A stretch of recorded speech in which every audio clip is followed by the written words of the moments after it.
Welcome to Go Sports Live. I'm Matty Marshall, and I got Kyle Spicka from Edmonton Impact in the seat today. Got a chance to go on the Spick and Span show after I got back from the last event. We had a good conversation. Might as well keep going a little bit. I've been having, Kyle, a ton of people ask me about what's going on with Edmonton Impact, so I figured I'd just get it from, the horse's mouth from one of the guys on the squad. You've been on the team for a little bit, and everyone definitely mark your calendars. We got about a month to go before the start of the professional season here. And the new structure within the confines of the NXL Pro Division, fighting for that cup now. So it's kind of changed things up, and it's going to be a crazy year. So, Kyle, let's just jump right into it here. First of all, how is Edmonton Impact looking right now? How are you feeling? How's the vibe on the team? You guys are ranked second overall heading into this year after 2 third-place finishes in the only 2 events we had last year, but crazy because of the roster. So how's it looking?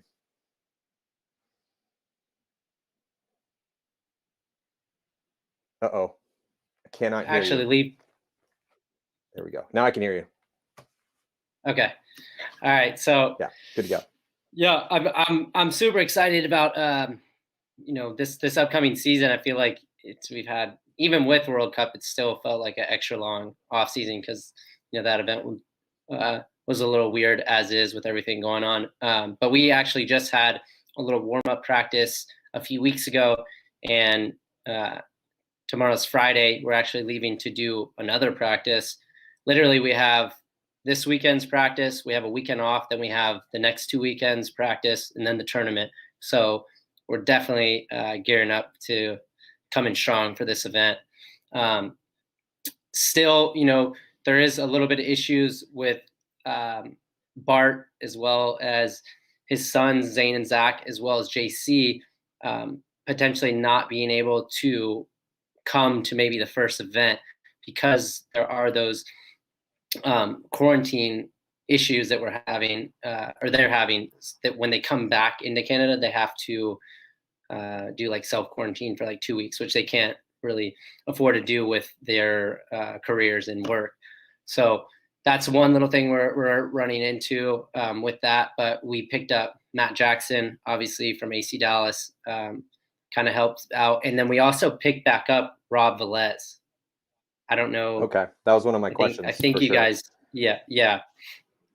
Just because of, the situation at hand. And so we'll be missing JC potentially.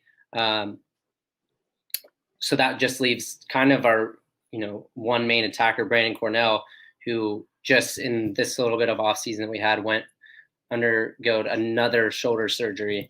But he's back to 100%. He's played like almost the last like 3 weekends in a row, starting to build up. He even played that weekend a few weeks ago in Sacramento with us as a team. He just didn't do any sliding. He kind of played back center, but still crushing it like as a beast. So we picked up Rob, obviously, to help out a little bit, add another Dorito player along with, Mouse and I over on the Snake side.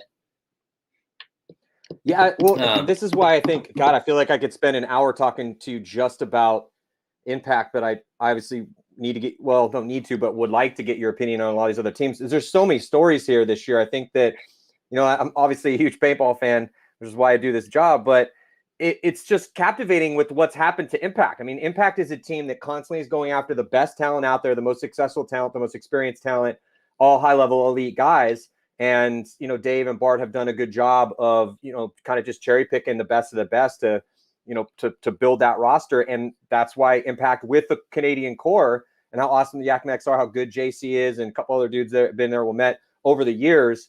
It's a really compelling story. And then with the no Canadians this year. So that was kind of the big question. Is Zach going to be there? Is Zane going to be there? Is JC going to be there? But it looks like, at least for the first event, is that a for sure no? Or is that something that is potentially up in the air? Because now with the vaccine kind of getting out there a little bit, I don't know how Canada's handling it, but I'm just kind of wondering, because to me, look, obviously you guys are going to be capable of winning a tournament with the roster that you have. And I kind of want to go through what you possibly conceive of as right now, currently, what your starting 5 would look like if the Canadians aren't going to be there. Because if it is looking like they're not going to be there, as a fan, I'm like, okay, well, what type of impact am I going to see here? You had picked up A-Rod, picked up Matt Jackson, And then that was going to be another question I was going to ask is, were you going to retain Rob Velez's services? Because we had talked on your guys' show, underrated players. I kind of I was thought a little bit more about that as we were, past week has gone by. So I also wanted to talk a little bit about that. But paint me the picture, starting lineup without the Canadians, and then do you think, give it like a percentage of whether or not they're going to be there for the first event? Honestly, for percentage-wise of them being there, I mean, it could be 50-50. I think it's literally changing every day. We're preparing for it to be more so on like the 30-40% chance that they would be there. But who knows? Things are changing every day. J-Rab obviously wasn't at World Cup, but he's back. He got in a little bit of an accident. I think he hurt his neck a little bit, but he seems to be on a fast recovery as well.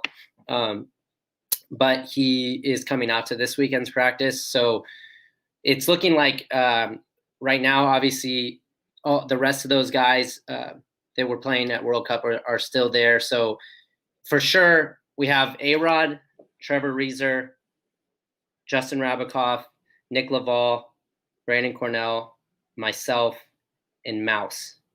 I'm missing someone. I think that was Matt and Jackson. Rob Velez. Matt Jackson. And Matt Jackson. Or did you say yeah. So that's a pretty there's a couple things here.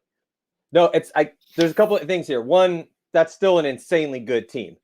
I feel like again, talking about guys that are underrated, I feel like a Rob Velez, when I heard that you guys had initially picked him up, I thought that was a good pickup. I feel that, Rob Velez, there's guys that have to play on teams that are, that are lower ranked pro teams. And anytime you're in that situation, if you're one of the best players on that squad, you feel like you kind of need to do it by yourself all the time. You're going to see those guys die by over battling and have needless deaths occasionally because they'll get in good spots and feel like if they don't do it, it's not going to get done. And that has a trickle effect to everyone on the squad. So when those guys get picked up by top teams, then you can actually see how really good they can be if they can get rid of those tendencies. And Rob Velez to me is one of those guys. Former Aftershock, former Aftermath. I mean, the guy's been around for a long time and I've seen him do some awesome stuff out there. So I really do feel he is underrated. And I'm glad that, he does finally get a chance to shine on a team like Edmonton Impact, even though, not getting a ton of spins. I mean, look at that roster. That's insane. But I still feel off the bench, it's obviously having strong guys to come off the bench and be able to, no matter what happens, because like you said, I mean, if J-Rab's dealing with some sort of injury, or Brandon, God forbid, hurts his shoulder again, if you tweak, you've been kind of unstoppable out there for the most part, but, everyone does get little tweaks here or there over time. So it's good to have a guy like that off the bench. But that's a pretty nasty roster. Do you think are you going to keep you guys with just you and Mouse on the snake side, or because a lot of teams one of the evolutions and the things that really has started to happen in the past couple seasons is to be less scoutable. Teams have occasionally taken, their one on the D side or, one on the snake side and put them a point or two just to kind of switch things up. Is that something you foresee happening with Edmonton Impact, or are you guys going to kind of stay a little bit more regimented into your standard positions? I think you'll definitely see that. I think for, myself, I'm usually predominantly the snake side, and a lot of times we'll try Mouse both sides. Sometimes I'll go over there, but I'm typically playing through the practices either the 1 or that 2 spot, especially like if we put Mouse over there and then we're trying to do a sort of stronger push through that way, I'll play behind Mouse or vice versa, whoever can go get in there. But we did try Mouse a lot on the Dorito side going into World Cup. Brandon was just playing so well that we felt like we could just Mouse could stay over that way. But and we had Jerry Caro play the Dorito side as well as Rob, and so with those three, we're like, I guess we don't. Mouse and I would be fine to keep us on the snake side. So I think you will see that. That is, one thing that we try to do as a team is be dynamic through, the practices. And I don't necessarily know if we maybe use that as much at World Cup, To be honest, obviously we felt as a team, we still got, getting third place. We still felt like we barely even made it into Left the along the top table. 4 is how we, yeah. Like, I don't know. Like, we just felt like we really didn't play to our strengths or play to what the potential that we could have. So that, even though we got third place, like, man, we felt like we got like 7th or 8th by our performance. So a lot goes into that, and it sits on everyone that how much harder, everyone needs to work as a unit and as an individual. Something, before, as I keep going along into that I wanted to talk about, because you mentioned Rob, was I loved Rob's playing style, and obviously he didn't get as many spins at World Cup, because we kind of in tight matches the entire event, so there wasn't a lot of room, I think, to go like, hey, all right, Rob, go get in there, and then maybe he shows us something that we're like, okay, now we got to get Rob on the rotation, which is unfortunate for him. But what I love about Rob's playing style, which I think works really well into, the Impact organization, is you have most of these guys that are on the team right now are extremely fundamentally strong, very dominant. They know the game almost to a T. They know what needs to be done in each situation, where the zones need to happen. And really just like very strong, dominant paintball. And I what Rob brings to the table is kind of, I would say it's similar to A-Rod's like grittiness that he pulls out sometimes, of like pulling off some wild stuff. Like, Rob has a good way of like luring the other team into kind of sleeping on him, and then he knows when we're at a deficit, we've lost 2 bodies, how to hold, and then when to strike on that other side. So Rob's kind of I would say, not too much, but a little bit of an introvert. So you don't really hear from him. He's not really a loud person. He's not trying to like make himself be known to the paintball community. So I think a lot of people start to sleep on him, and then all of a sudden, like, he's striking. Mm-hmm. I saw in practices he won numerous 2-on-1s, like down his side, as the one body on the Dorito side with 2 guys on the Snake side, just like, okay, I need to go to work now, and just pushing down that way. So that's what I love about Rob. He's a gritty. He likes to fight, and he doesn't care about like the spotlight or anything. He's just down to ball. Yeah, he's a gritty battler, and I think it just kind of comes from the teams he came up in the situations that he was kind of put in the person that he is. But yeah, he is absolutely that type of guy. And just kind of looking at your World Cup performance, that's what we have to go off of last, with a roster that may be similar to what we see other than John Jackson at the first event. And that's a hell of a pickup. I do want to talk to you about John Matt Jackson, not John Jackson. John Jackson went to the Ironmen, but Matt Jackson. He's also a gritty battler who came up kind of the hard way. And we had him on the show, and he kind of was like, hey, man, I know I'm going to catch a lot of flack for going to Impact, but hey, if you can't beat him, join him. At a certain point, they're going to stop asking me. So I'm going to take this ride, as far as I can. So, whatever, I'm in, baby, with Impact. Let's do it.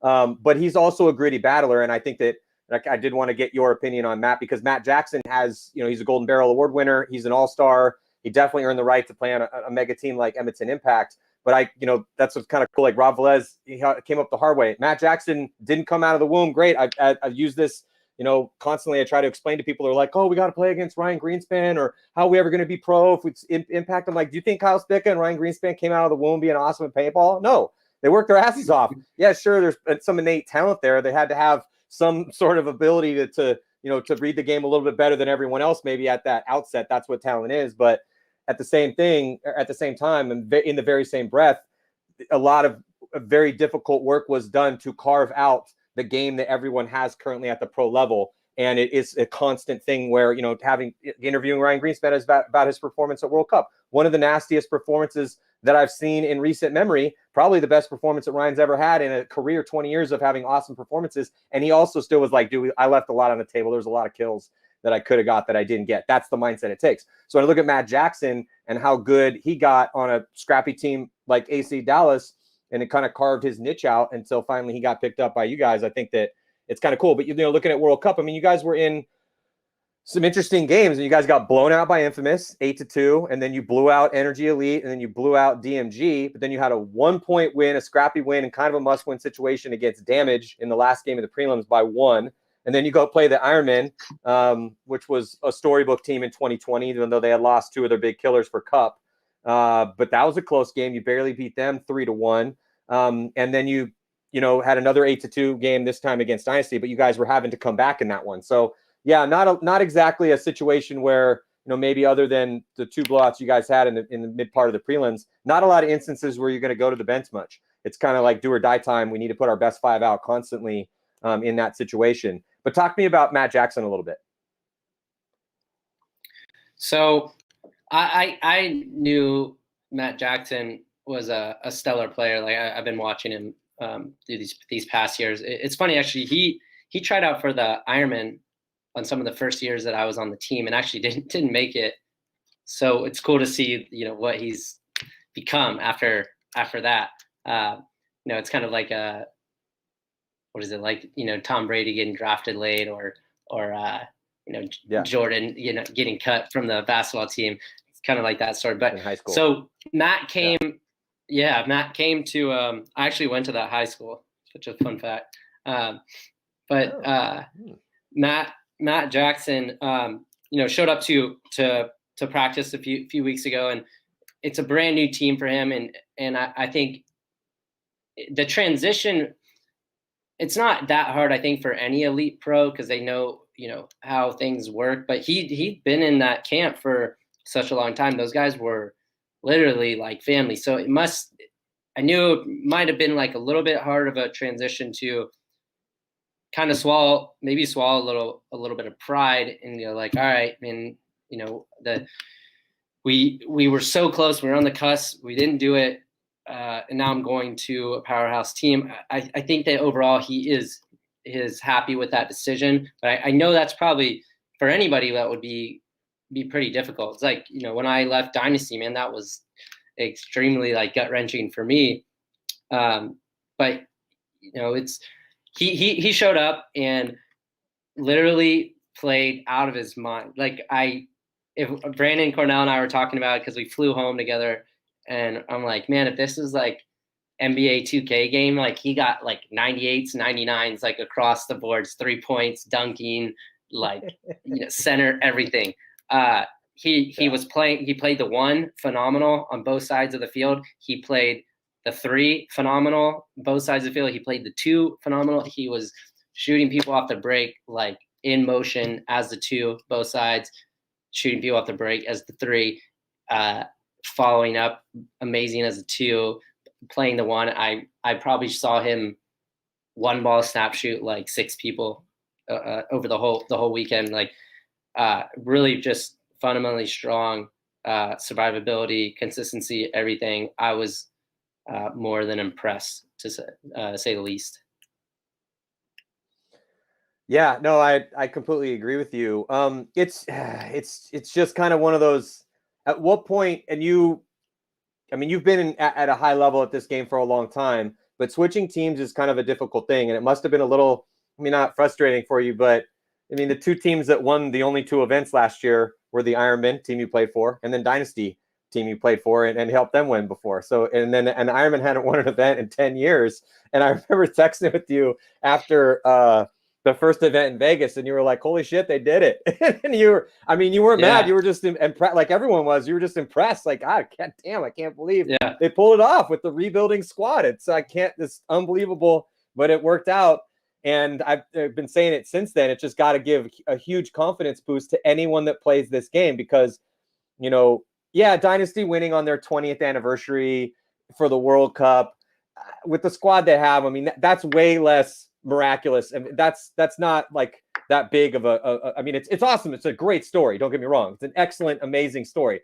But when your starting 5 roster is the roster that Dynasty brought to the World Cup, it's not, my mind is not blown that they were able to win that. It Mhm. was cool that they won it, in 2020 on their 20th anniversary. That's some Dynasty stuff right there. Very dramatic. And the way it was done was fascinating. And, because they didn't have the best push on the Snake side, even though, some of their guys on the Snake side, it's tough out there, man.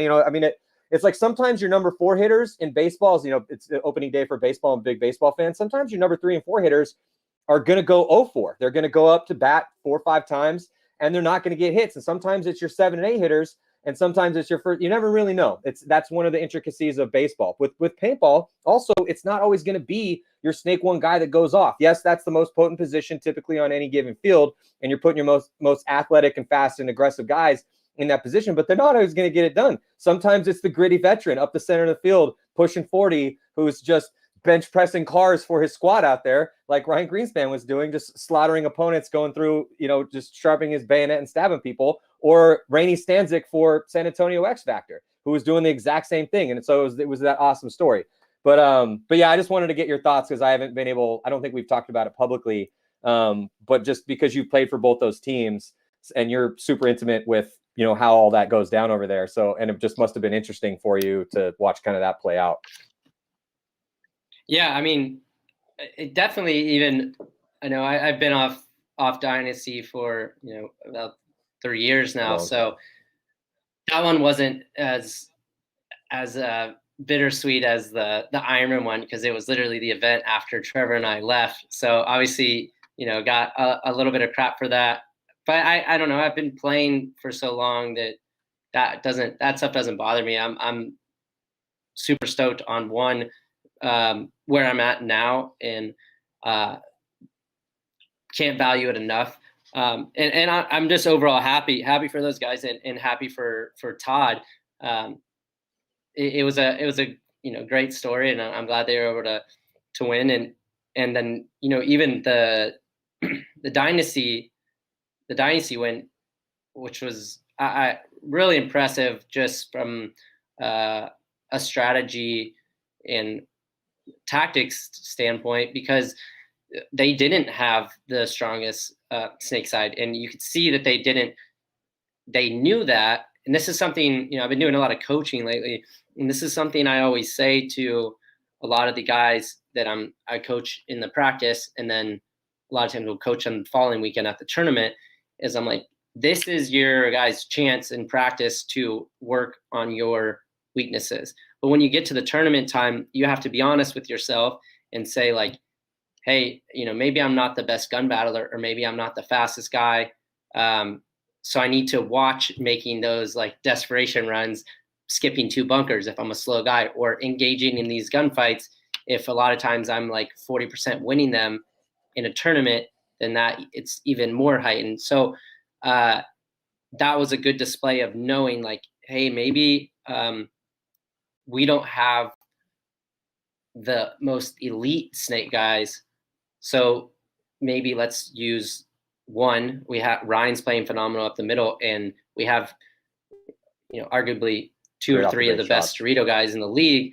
Let's for sure. Let's try to cater to that and swing the game plan around that, and they executed that extremely well. And one thing I do have to say about just one last thing about that was, like, dude, Ryan, like, I got to give it up to him, because obviously he's my roommate, and Ryan, everyone knows Ryan can be a little bit of an asshole sometimes, but he does me well. Like, Ryan came home, they beat us, and they beat us to go to the finals. They won the tournament, and Ryan's like not rubbing anything in my face. He's not like, dude, look at all these medals I got. Like, he didn't even talk about it. Like, and we continue. We do that live show every week, and I think a lot of, especially the pro guys in our league, that have those higher egos, like that. I was just impressed overall as, his ability to uphold, like, and be humble, and not be like, hey, Kyle, guess what? We won the tournament, blah, blah. How does it feel? Like, he just overall was just, he handled it in a really respectable manner. And I'm just impressed by just everything overall, from on the field to off the field, and the way that he carried himself. Yeah, Ryan definitely gets a rap as an asshole, and rightfully so in a lot of ways. But having lived with Ryan I think I lived with Ryan for, I want to say 5 years, when we were at Costa Rica up in North PB. But I've never had to bury a body out in the desert before. But if I had to, Ryan is for sure a guy you could call at 4:00 in the morning and be like, "Oh, dude, some really bad stuff went down, and I need you to come pick me up here down in San Isidro." And he'd be like, "All right, dude, I'll be there. No questions." Like he's that guy, So he definitely keeps his friends close. There's a reason why Ryan's been in a ton of weddings and knows a million people, even though he can be a little bit mouthy. Though he's softening up in his old age a little bit, though. He has become a little bit more pleasant to complete strangers. Yeah, I think it's the kid. Maybe his daughter's making him a little soft. Definitely doesn't take anything away from his paintball game, though. But yeah, it was incredibly impressive. But also, again, motivational because, dude, Ryan Greenspan's 40 years old, So it's like the fact that he's still having his best performances. If you're a pro out there, and because I talked to some of these dudes and they're like, "Oh, Matty, I don't know how much longer I got." I'm like, "You're 27 years old. What the hell are you talking about, dude? You haven't even blown a knee out yet." Like you look at. Dude, that's so funny. I was at the gas station. I was at the gas station the other day, and this guy was getting something, and then the clerk was like, "Hey, be careful back there. It's wet." And then the guy walks up, and he's like, he looks like a older guy, but he's like, "Yeah, when I'm 25, I can't afford to fall back there. It's gonna take too long to recover." And I'm like, "I'm 30. You're fine. 25, like, dude, you can afford to fall. Like, bro, you're still young." Jesus. Who is raising these soft ass kids these days? I just don't get it, dude. I don't know, dude. I understand people have these quarter life crises. You get to 25 and you're like, "Oh my god, what am I gonna do? This and that." It's ridiculous. You're in the prime of your life, 25 to 35. Don't let anyone tell you differently. You just can't be a little weakling about using your body. Go and use your body. I promise you, it will still respond when you're 25 to 35, unless something seriously is wrong. Not to say that's if you do have something seriously wrong, I'm sorry that happened to you. That's a giant bummer. But if something is not seriously wrong with you, it's your lazy ass up and go and while your knees still work, because once your knees go, you're gonna miss those things when they're gone. Trust me. But yeah, no, I think it's inspiring. Again, the Ironmen winning the first event, and then Ryan Greenspan sweeping all the MVPs, which I completely think he deserved all those at 40 years old, and helping Dynasty win at their 20th anniversary. Those are motivational wins. So it is interesting. Because I want to get your thoughts on these brackets, because the brackets just dropped, so that's new. We haven't really talked about that much. I don't know if you guys talked about this on the Spick and Span show, probably. But it is interesting because you guys are in the bracket of death. Okay, well, let's talk about that then, because let's just jump right in and talk about the bracket of death. Because I was the one that played Lady Luck this time, so I'm pulling these names out of the black box that Trojan brought up at the divisional event down in Texas. So we lay out Dynasty, Impact, Russian Legion, Ironman, and we start pulling all these other names out.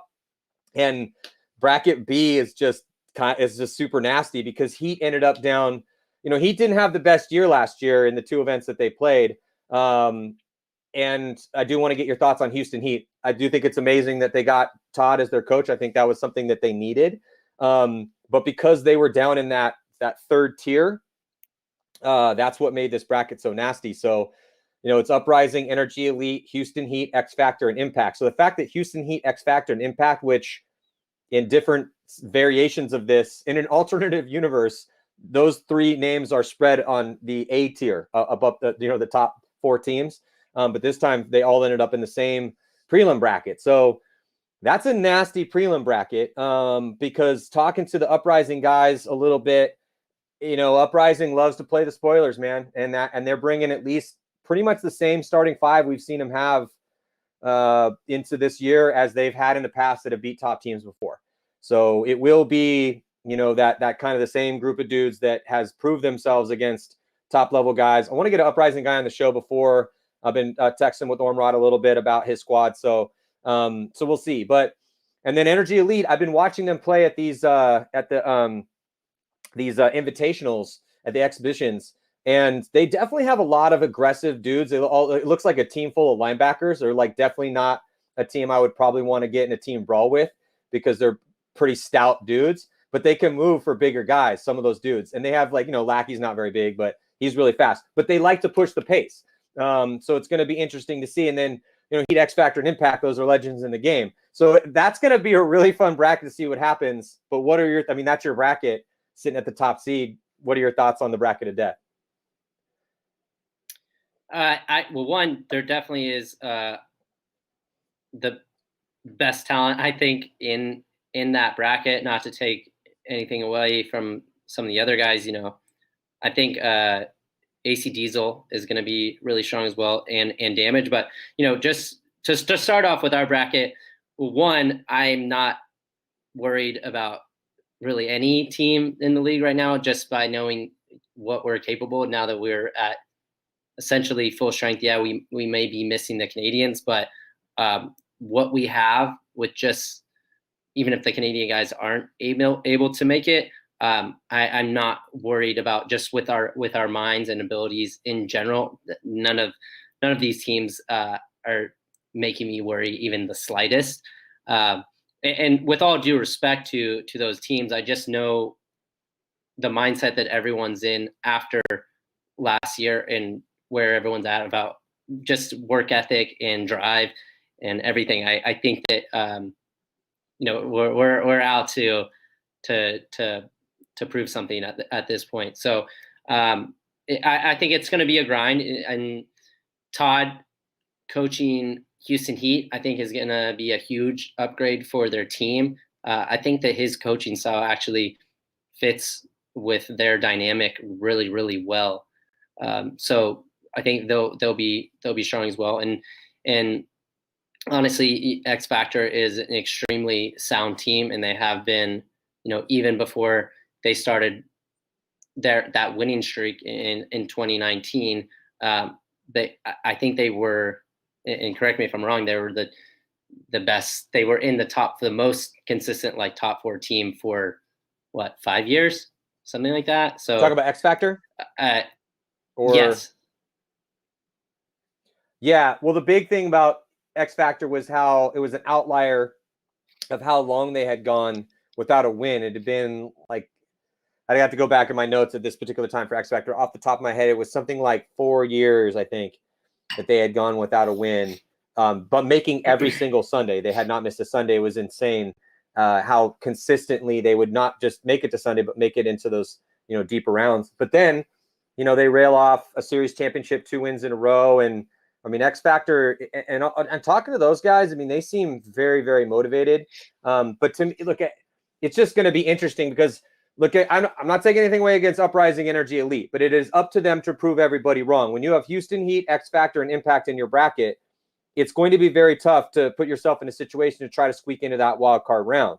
So, to me, either you guys, X Factor, or Houston Heat, is going to be getting into that 9th or 10th spot, I think. And then I do want to talk about these, and we'll be talking about these brackets with all the guests, the top level pros that we come on that know these brackets or these teams really well. But yeah, I don't expect the way that Impact and how close you guys were with the 2-3 pace finishes and how it's been. I think since 2017 was the last time Impact had a victory, maybe 18. I got to double check that, but it was hold on, let me double check that real quick. Yeah, so Edmonton Impact, 2 third place finishes last year. And that's very consistent. And then World Cup of 2019 and 8th place there. That was frustrating. A first place in Prague in 2019. So yeah, not 17. So Vegas, the very beginning of Vegas, very beginning of the 2019 season was the last time the Impact won one. X Factor's been on a roll. Houston Heat, other than last year, 2 World Cup finishes for them with first place 2 years in a row. So that's kind of a fascinating situation in the prelims before we even get to Sunday. So it's just, Marcelo actually just texted me 2019 win. Yeah. So yeah, it's to me, the most compelling story. Impact, X Factor, and Heat in bracket B is just absolutely disgusting.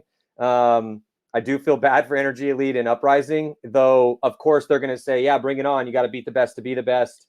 And that's the right attitude to have. But as far as the Winds of Fate, putting them in a really tough position for the first event, that's a really tough position. Give me your thoughts on bracket A. Since we just got a text from our buddy Marcelo Morgat. Dynasty, Revo, Thunder, Level, and Aftermath. That's also going to be an interesting bracket too. Thunder is doing a little bit of a rebuild, but I like the guys that we're going to have one of the guys from Thunder come on and talk about their roster. I'm hoping to get Corey. I've been trying to get Corey on the show for a while.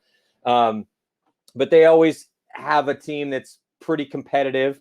They've gone 2-2 a lot, but constantly kind of in that rebuilding situation. Level is very, very scrappy and hungry. Definitely guys that like to attack. And then, Mike Heyman is rebuilding Aftermath, which I think is interesting because of the, having Uprising not show up to World Cup, and they're going to have a group of guys that can beat top teams.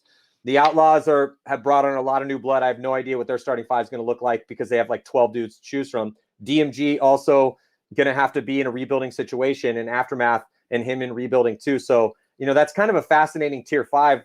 But with Aftermath, if you're Dynasty, this is kind of why I watch your thoughts on it. We know Revo is probably going to be pretty damn good this year, but the intangibles are how good is Aftermath going to be early, and then what is Level going to do, and then how is Thunder's rebuild going to go?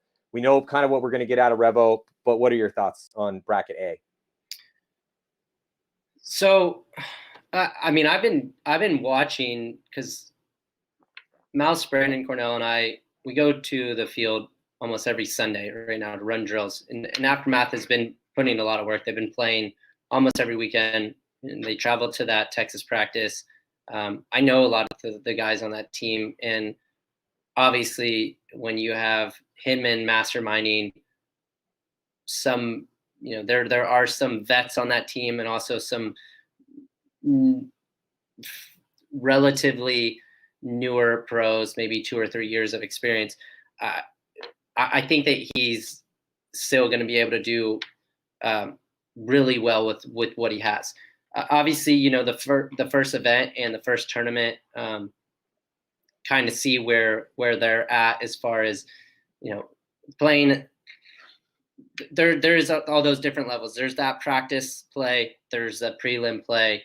There's that Saturday quarterfinals, and there's semifinals, and then there's finals, and then there's overtime finals. Like there's all these different levels to the pressure and dealing with the adrenaline and experience ties in obviously to all those and how you are able to perform in that area.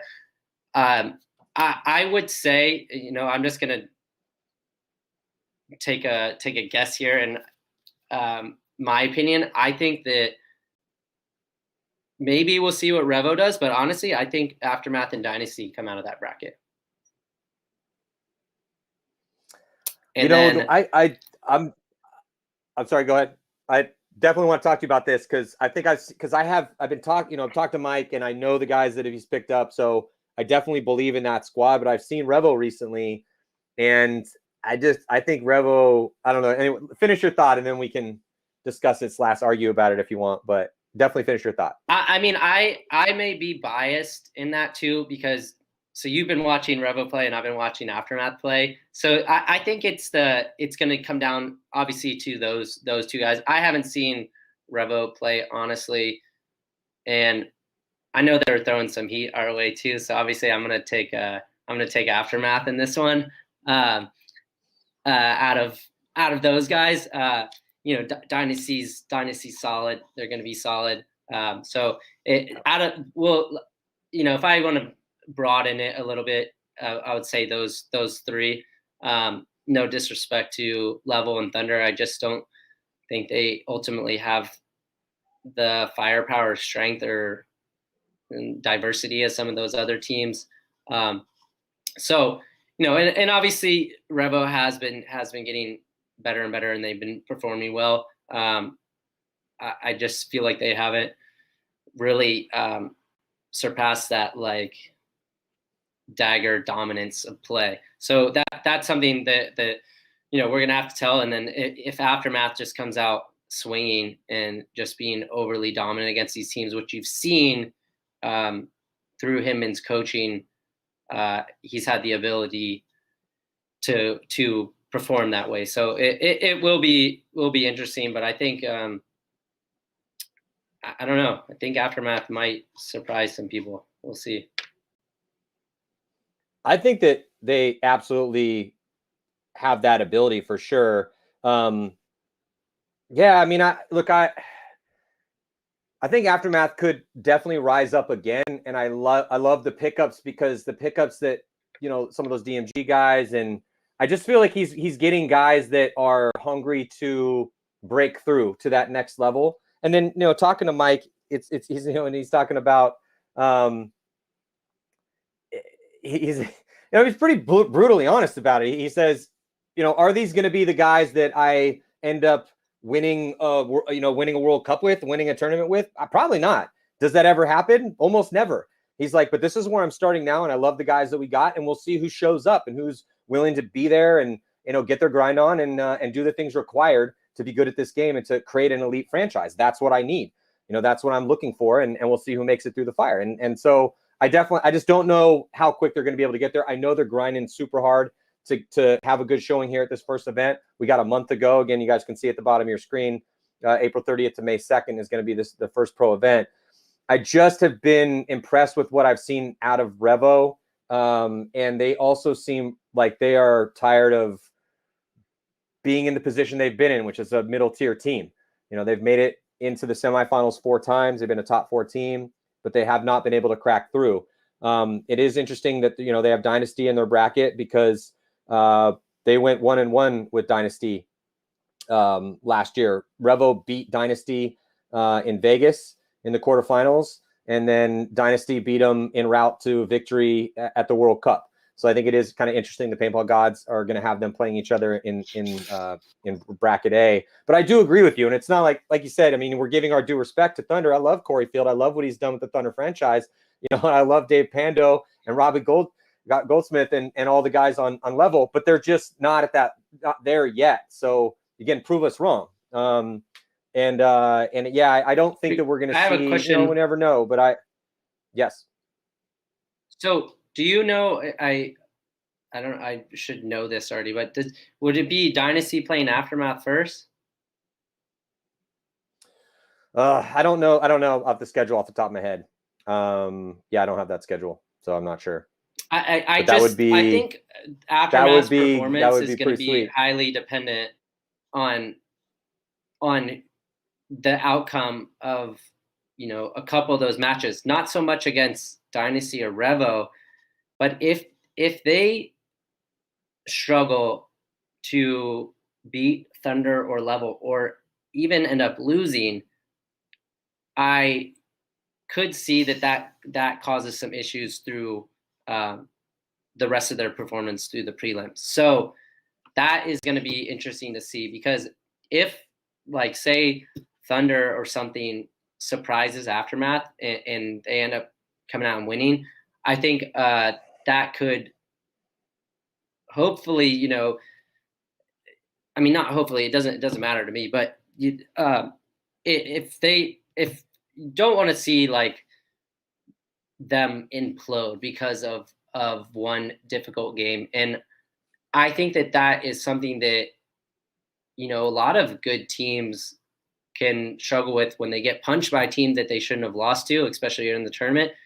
They can kind of feel like, oh shit, man, maybe everything that we thought about this field is wrong. We have to let's start from scratch. And then everything's in shambles and you're just like clawing back and watching other teams. You're like, well, they're doing this good. And that could cause a little bit of obstacles, I think, in gameplay. So that'll be interesting to see. Yeah, I just think that is it's a mental crutch that needs to be eliminated as much as you possibly can. Obviously, it's going to affect you how you perceive your performances against somebody that is either in your mind better than you or in your mind worse than you, is going to affect what happens in the next one, even though you don't want, and just in sports in general. I mean, this is a sports cliche no matter what. Whatever sport you're participating in, you don't want to let the last round affect the next round. If you're in boxing or MMA, you don't want to. If you're playing golf, if you have a terrible shot, the announcers and the players are constantly talking about, oh my God, this guy's a great iron player and he just shanked one into the woods. That's going to affect him now for 3 or 4 holes. Same sort of thing in paintball, obviously. Same sort of thing if you're in a slump in baseball. If you've dropped 3 passes and you're a badass receiver. I mean, that's the type of stuff, but that's sports psychology. That's why people that have millions of dollars in the bank and, institutions that are worth billions of dollars spend so much money trying to get inside and crack into the minds of their players, because that's how crucial sports psychology is to future success. So yeah, I definitely agree with you that's an issue, but you really want to try to make that not an issue as much as you possibly can. Maybe we could talk about that real quick, Kyle, because we only have maybe about 10 more minutes, but I just think that is such a huge and crucial thing for peak performance, is getting that right mental landscape cleared away for you to thrive. And you are in the most of all of the pressure situations that exists for all paintball players, period. So when you go to a tournament and there's 150 teams there, and there's, if we just take the entire, and I don't want to like put even more pressure on you than you're going to put on yourself, but to be realistic, there's a handful of guys that can make money playing this game on the top teams that have badass owners that are willing to pay dudes, or teams that are factory teams. As I said it before, if you're a pro paintball player and you're making money doing this, you're a hired gun for a rich guy, or you're a poster boy for a company. That's it. Or you're a teacher of the game. Those are your options to make money at this game. So when you go to a paintball tournament, and as we well know, the pressure is very much on the ones on the snake side and every level in almost every single layout, because that is typically the most dominant structure on the field. So you are on, at any given point in time, the best team in the world, and you're the tip of the spear. You're that first attacker in the snake. So how do you deal with that? Because I think a lot of guys that are in that situation might be able to maybe learn something from you, because you have to constantly be dealing with that pressure, because, because I've seen you go out and play catch for a couple games and then just absolutely dominate, in the same exact tournament, and just run the table and put up 2 and 3 packs, to get your team and move them on. So I've seen you do that. I've seen you go play catch and then turn the tables in the same event, maybe sometimes the same day, depending on what event we're talking about. So how do you do that? What's the secret? Well, there's a couple things that go into it, and I don't want to give away too many of my secrets, but I'm going, every time I step on the field, it's my goal to minimum take 2 people off the field with me. And that's maybe shoot a guy or 2. And then I'm not coming off the field till someone has to come get me, or I'm coming to get that person. So that's my goal every time I step on the field. As far as like dealing with pressure or getting shot off the break, and I was just coaching a younger kid this weekend too, 16-year-old kid, dominated through the prelims, and we're talking D5. This was their first event, and they ended up 6 out of 40 teams, and he shot. I'm not joking. He probably shot 3 people a point on average through every single match. And I was like, hey, just so you know, like, you dominated, but what tends to happen is now you're on everyone's radar. And this is going to happen to you, whether or not it happens this tournament or it happens. His name is Chris. I don't know his last name. And what team does he play for? Pull it up right here on Felons. It's a D5 team. Let me see. I think I have his name here. So you're saying he should be playing at least D3 is what you're saying. I mean, he's Quintero, Alex Quintero. But he, and then come the quarterfinals match, the other teams are putting 2 guns on him off the break. Even if he did get in the snake, just shut him down and then push to the Dorito side. So obviously, that's gonna happen. You have to. I was like, dude, you gotta just like, if people are really trying to get you off the field, one, you need to express that to your team to be dynamic enough to exploit some other areas of attack, and understand, kind of take it as a compliment. So, I've had tournaments, especially guesting with ML Kings overseas, where I was just utterly dominating. There's an event where Dalton and I got all the way to the finals match against Houston Heat, and then they just took me off the field, off the break, 5 points in a row. It's like, you have to understand that is going to come with if you're just utterly dominating out there, like people want to take you off the field. So getting shot off the break,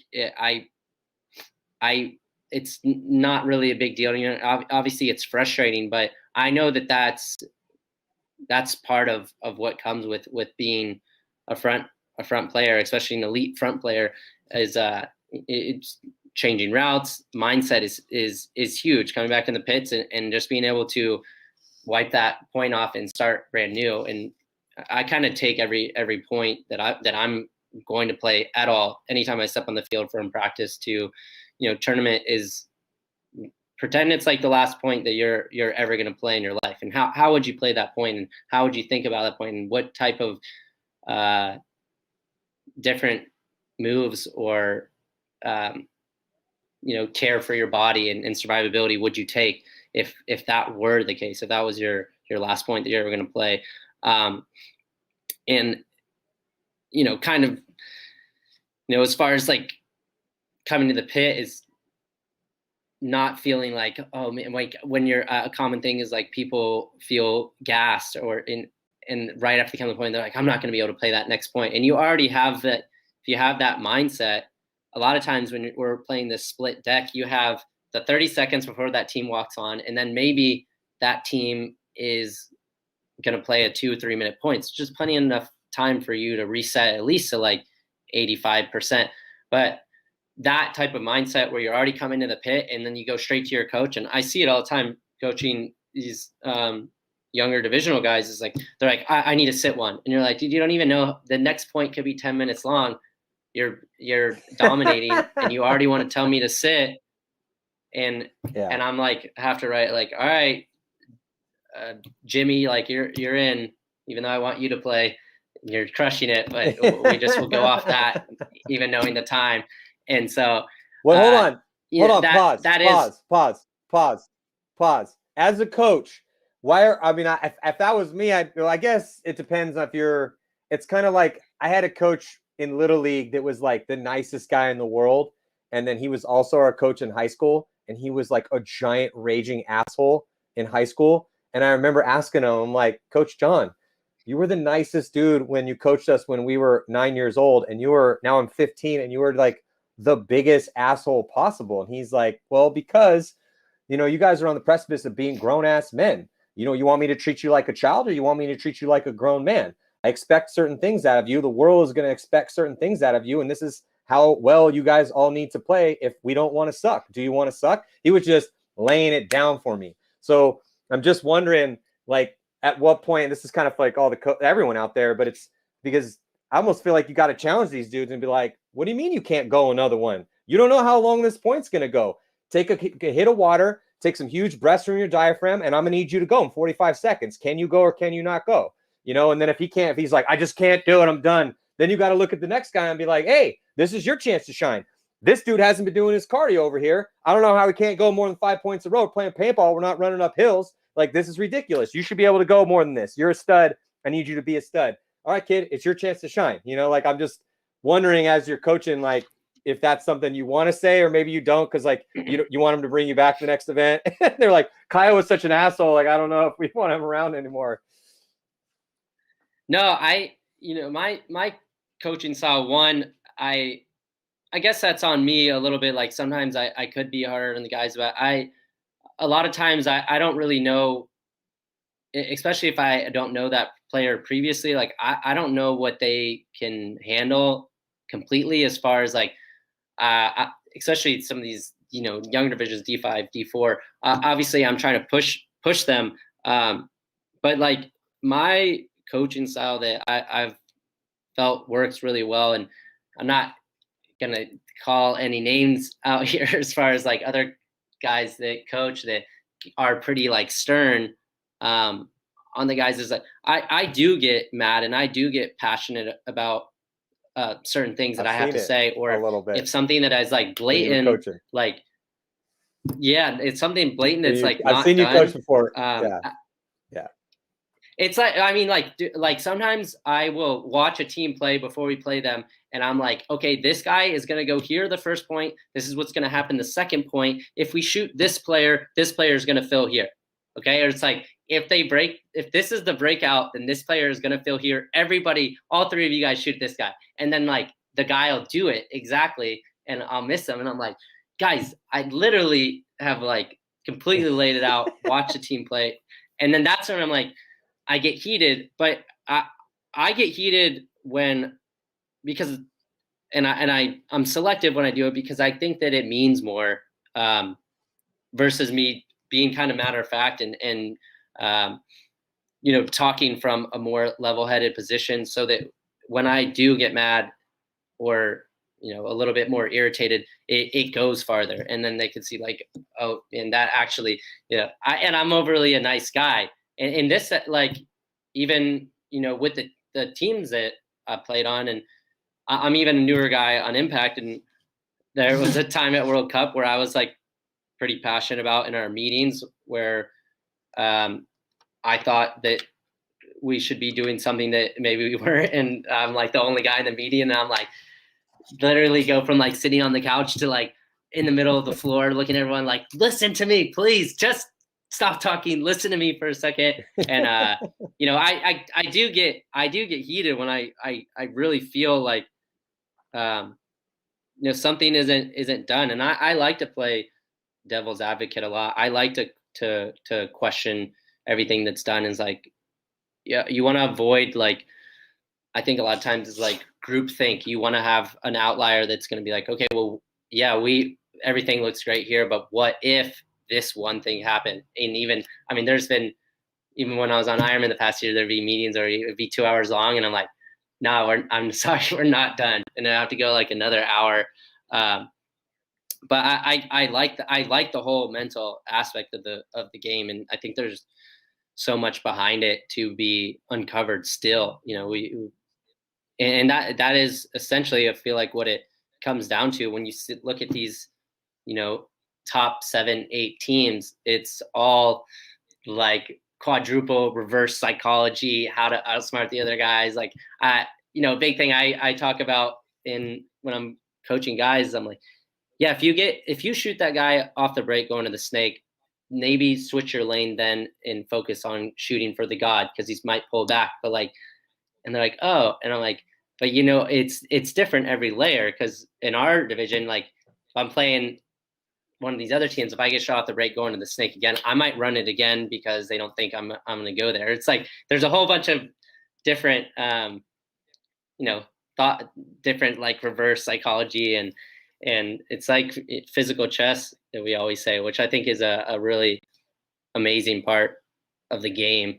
And that's kind of something that I'm always thinking about and trying to motivate myself with, and understanding everything as a whole. And honestly, that's a huge part of it for those attackers out there, is like, you really have to understand the entire game plan, and not just like watching who's coming off the other side of the field. Like, you need to be able to look at your team and see which one of your guys is coming off the field and how it's going to affect the dynamic of that point. Like, if I see my Dorito 2 player come off the field who I know is anchoring that Dorito side push, like, maybe I need to turn and put a Band-Aid on that, instead of just like sitting there waiting for the back center to stop shooting at me so I could go to the next bunker.